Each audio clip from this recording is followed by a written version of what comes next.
આજરોજ ધારી ગામ અને ધારી ગામની આજુબાજુ આવેલ જંગલ વિસ્તારોમાં રિસોર્ટ, હોટલ, ફરસાણની દુકાનોની તપાસ હાથ ધરવામાં આવી.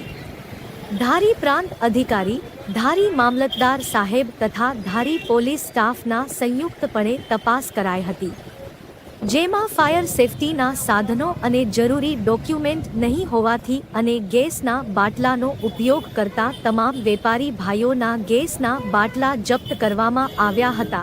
ફાયર સેફટીના જરૂરી સાધનો ન હોય તેવી તમામ હોટલ, રિસોર્ટ, ફરસાણની દુકાનો અને અન્ય ખાદ્ય સામગ્રીનું વેચાણ કરતા તમામ વેપારી મિત્રોની દુકાનોમાં સીલ મારી દેવામાં આવ્યા હતા.